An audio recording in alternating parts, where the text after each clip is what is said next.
langkah Persib Bandung di ajang AFC Champions League 2, 2026, resmi terhenti di babak 16 besar.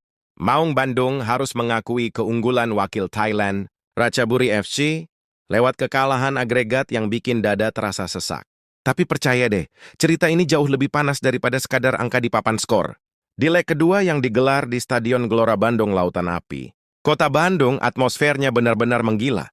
Bobotoh datang dengan harapan besar, satu mimpi. Comeback epic di depan rumah sendiri. Dan ketika peluit awal dibunyikan, aura optimisme itu terasa banget. Persib langsung tancap gas sejak menit awal. Tekanan tinggi, tempo cepat, duel keras di setiap lini. Seolah-olah mereka ingin bilang, ini Bandung bro, nggak ada yang bisa seenaknya di sini. Dan di momen itu, harapan comeback mulai terasa realistis. Gol Andrew Jung jadi pemantik semangat. Stadion meledak, bobotoh bersorak, dan semua orang mulai berhitung. 1 gol lagi, 2 gol lagi. Masih ada waktu! Tapi justru disinilah dramanya dimulai. Karena 1 gol itu ternyata nggak cukup buat menutup luka di leg pertama. Masalahnya di Thailand, Persib sudah kebobolan 3 gol tanpa balas. Kekalahan 0-3 di kandang Ratchaburi. Jadi beban berat yang harus dipanggul sejak menit pertama leg kedua. Dan di kompetisi sekelas Asia, defisit 3 gol itu bukan sekadar angka. Itu tekanan mental luar biasa. Babak pertama sebenarnya berjalan cukup menjanjikan.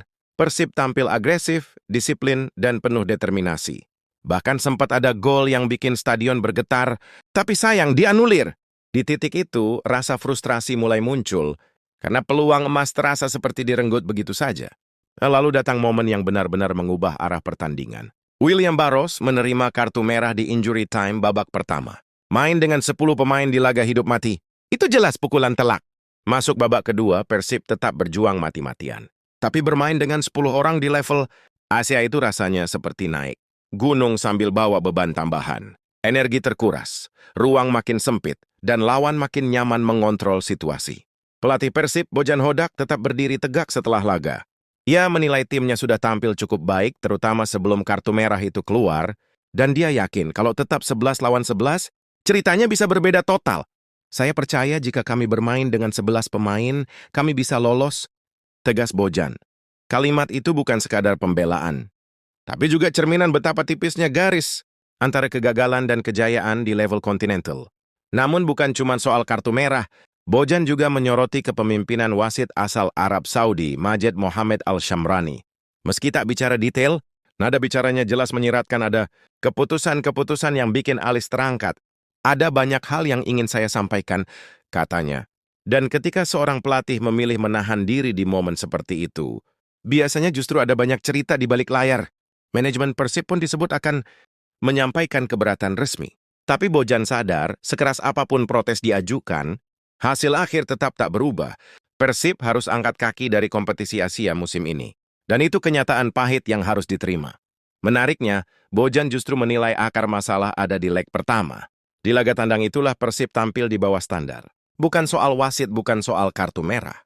Tapi soal performa yang belum maksimal saat paling dibutuhkan.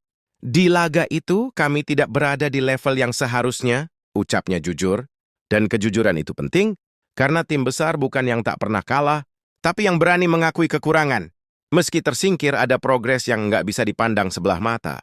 Musim lalu, Persib bahkan gagal lolos dari fase grup. Sekarang mereka sudah sampai 16 besar. Itu artinya ada peningkatan nyata. Di sisi lawan, pelatih Ratchaburi, Worawut Srimeka, mengakui laga di Bandung bukan perkara mudah. Atmosfer GBLA, tekanan supporter, dan agresivitas Persib jadi tantangan tersendiri. Ia menjelaskan kenapa permainan timnya terlihat lebih lambat. Bukan karena takut, tapi memang strategi. Mereka fokus ke detail, terutama situasi bola mati dan lemparan ke dalam. Menurutnya mengontrol tempo adalah kunci. Apalagi kondisi fisik pemain tak sepenuhnya prima setelah laga. Domestik melawan PT Prachuap FC. Beberapa hari sebelumnya. Dengan jadwal padat dan perjalanan jauh ke Bandung, Ratchaburi memilih bermain lebih taktis. Dan strategi itu sukses besar.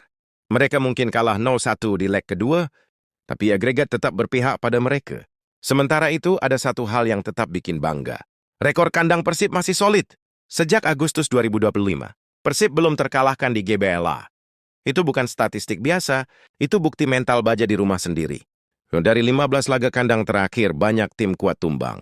Bahkan tim yang biasa tampil di level Asia pun kesulitan mencuri poin di Bandung. Aura kandang Persib memang beda level. Di kompetisi domestik, dominasi ini terasa jelas di BRI Super League 2025-2026. Kemenangan atas Malut United, PSBS Biak, hingga Persija Jakarta jadi bukti bahwa Persib masih jadi raja di rumah sendiri. Berkat konsistensi itu, Persib kini bertengger di puncak klasemen Liga. Dan ini penting banget, karena artinya fokus sekarang bisa dialihkan penuh ke perburuan gelar domestik. Namun PR besar tetap ada, performa tandang.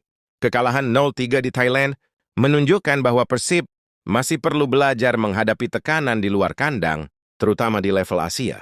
Ritme permainan yang lebih cepat, pengalaman lawan yang lebih matang, serta detail kecil sering jadi pembeda. Dan pengalaman musim ini bisa jadi bekal berharga untuk musim berikutnya. Jadi apakah kegagalan ini akhir segalanya? Jelas tidak. Justru ini bisa jadi bahan bakar untuk musim depan. Tim sudah menunjukkan perkembangan, mental kandang kuat, dan posisi liga menjanjikan. Persib mungkin tersingkir dari Asia musim ini. Tapi satu hal yang pasti, Maung Bandung belum selesai. Dan ketika mereka kembali nanti, bisa jadi aumannya jauh lebih keras dan siap mengguncang Asia.